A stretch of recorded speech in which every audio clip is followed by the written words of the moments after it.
Good afternoon. I'm Lieutenant Ray Spencer, and I'm the Homicide Lieutenant with the Las Vegas Metropolitan Police Department.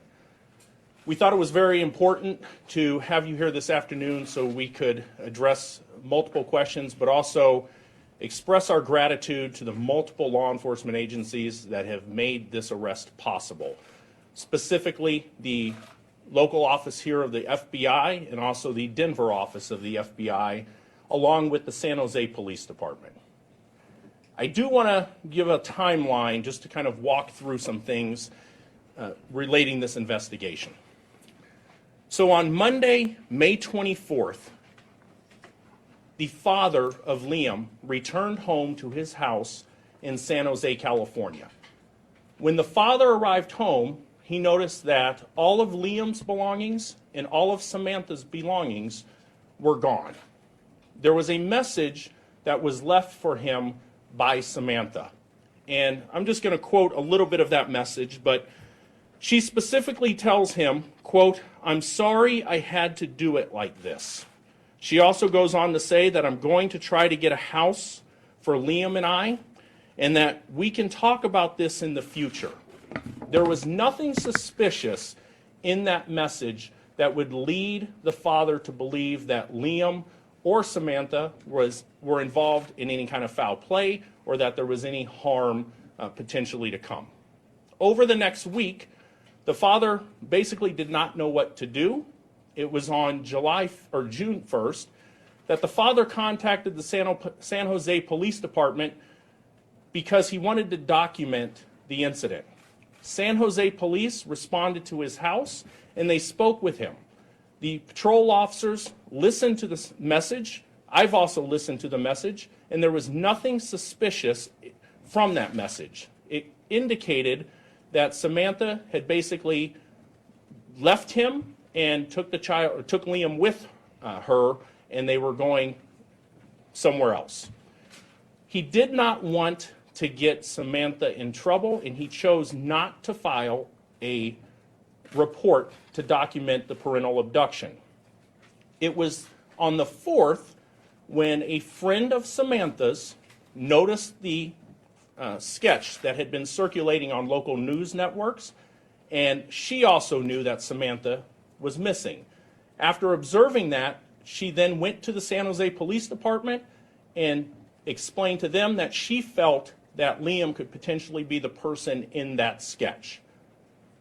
As soon as San Jose Police were presented with that information, they immediately launched an investigation and were very persistent in getting a hold of me. That is when they spoke with me that evening, and that's when we began coordinating our investigations. It is the following morning that we flew there, retrieved the pillow from Liam's bedroom, and brought that back to our forensics lab. So we have I talked yesterday about the information where we could put Samantha in Laguna Beach. We also could place her in Victorville. Since the press conference yesterday, we can place her at a local hotel here in Las Vegas on the 27th. When she was at that hotel, we believe from the information that we have right now that Liam was alive. From there, on the 28th, is when we found Liam's body at Mountain Springs. This morning, at around 6 a.m., members of the FBI's apprehension team in Denver took her into custody. I will turn this press conference over at this point to Jeremy with the FBI.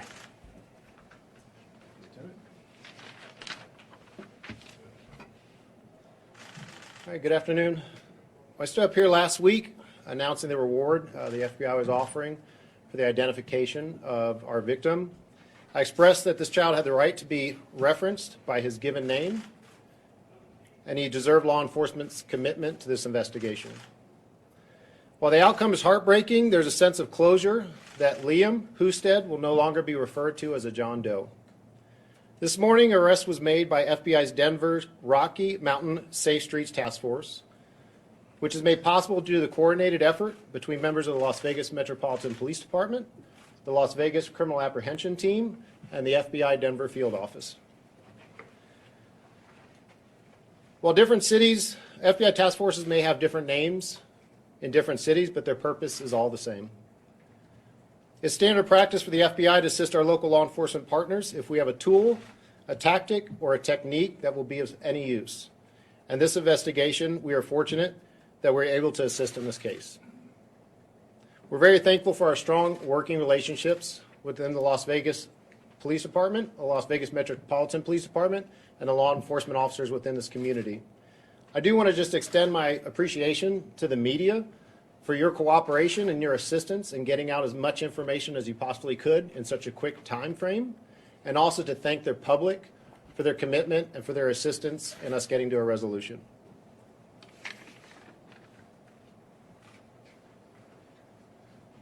So at this point, I'll take some questions if you do have them. Any information on the arrest? Was it a tip, and was it 6 a.m. local time here, or?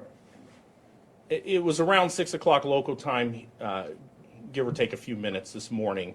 I'm not going to get into the investigative tactics that were utilized by the apprehension team in Denver, but it was solely on the work that the FBI task force there did that led to the arrest. Go ahead. Obviously, you guys have been working on this case really hard for the past 2 or so weeks. How significant is solving this case for you and your detectives? Well, like I said, the entire department, specifically my detectives, myself, it's emotionally draining working a case like this. Being able to have closure and identify Liam was very important, and now that we're able to make an arrest on this case is extremely gratifying. In the back. Last we heard she was seen on the 31st at a hotel in Denver. A lot of time has passed since then. Do you get a sense of what she was doing in Denver? Was she still bouncing around to hotels? Any idea why she chose Denver as her? We don't know why she was in Denver. I know, like I said, we had her in Colorado even before the hotel room on the 31st. And we do know she was, again, at a hotel this morning in Denver. Why Denver, we don't know. We have detectives that are on the ground right now conducting interviews with her. And, again, that's ongoing. So some of that information could come out as a result of those. Yes? And is it believed that she was alone during this, say, last week or so? During the time that Liam was killed, we believe she was alone at that time. Lieutenant, was she also alone in Denver when she was found? She was not alone in Denver when she was found. However, the person that was taken, that she was with in Denver, we do not believe has any involvement whatsoever in this case. I have a couple of other questions. Okay, I'll come back with you, Ken. Yes. Was Rodriguez arrested peacefully? Was there any resistance or anything like that? She was taken into custody without incident.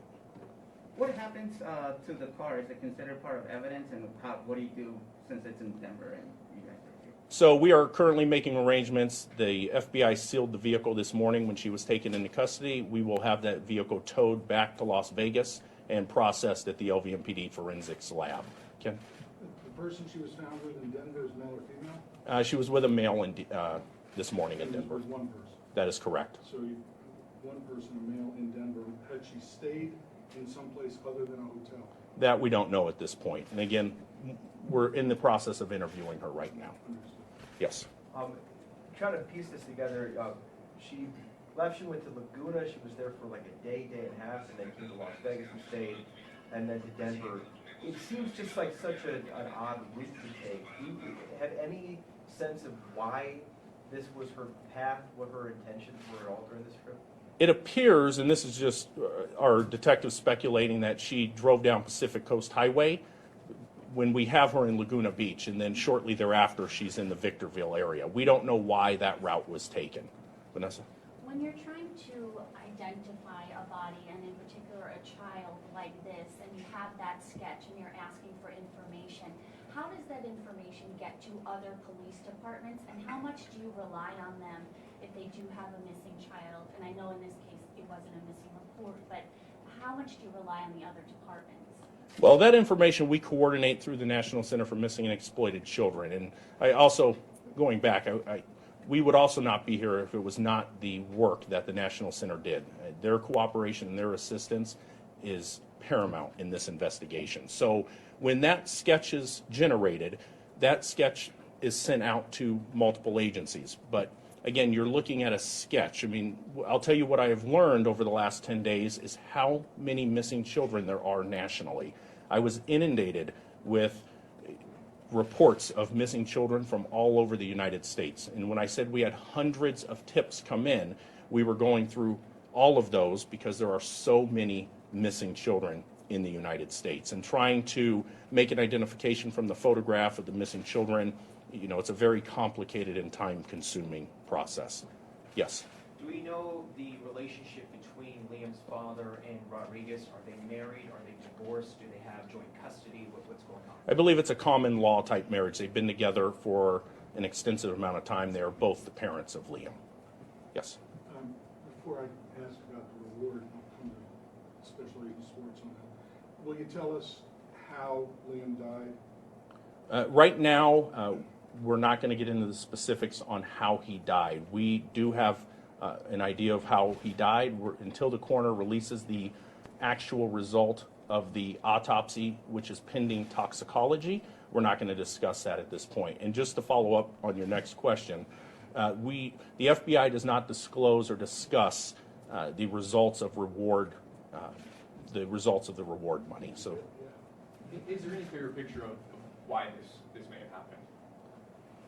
as far, again, we should have a little bit better idea on motive once we get the investigation continues. Like I said, we're in Denver right now. We're still following up on a lot of those leads. So, Is it too early to ask you about the special needs relationship, special needs of Liam?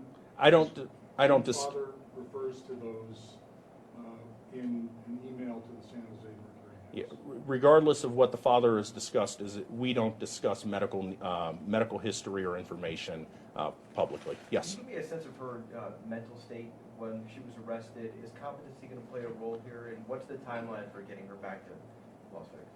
So I'll address the second part of your question, not the first. So in the timeline is right now she will have an option to waive extradition. If she waives extradition, she would probably be back in Las Vegas by the end of the week. If she fights that, then we'll obtain a governor's warrant, and that could be up to 30 days. Vanessa? Do you believe that Liam may have been the victim of long-term abuse? And do you know if any child welfare agency had ever been involved with this family? There is nothing that indicates there was any type of long-term abuse whatsoever, nor any type of involvement with social services prior to that. Kate? I know you're not releasing the cause of death right now, but is it fair to say that he died in Vegas? Yes, we are 100% confident that he was killed here in Clark County. Specifically, we believe he was actually killed in Mountain Springs. Yes. Is there any indication between Rodriguez and Liam's father that there was any sort of domestic strife between them that would cause her to maybe take the child or anything? No, there again, you know, and I kind of addressed that. There was nothing, you know, obviously they've been together. You know, I don't know their, you know, the personal relationship as far as that, but there was nothing that indicates that. There was no prior involvement with the San Jose Police Department. So I'll take one more question. Yeah, go ahead. I know you mentioned toxicology. Was there a weapon involved in the slaying? I'm not going to answer that question specifically. Yeah, I'll take one more. You listened to the message from her to her significant other here. She intended on finding a house and moving out. Did you believe that message? Do you have reason to believe that she had good intent when she left? I don't know what her intent was, but I'll tell you from listening to the message, you know, there was nothing that indicated any type of suspicion or foul play. And that's, you know, what the father expressed as well. The father was, you know, didn't know what to do. After the week took place, that's when he contacted the police, and then he still, again, chose not to make a report for any type of child abduction. They documented it per his request, and that's what took place there. All right. You know where Samantha stayed on the night of 26th, Wednesday night? That would have been the night they were last seen in Laguna, then Victorville, presumably coming here. So again, still early on. I do know where she stayed on the 27th, so we're still working those type of things, and we eventually have those Were they answers. in a hotel or did they stay in a car? On the 27th, they were in a hotel here locally. So thank you, guys.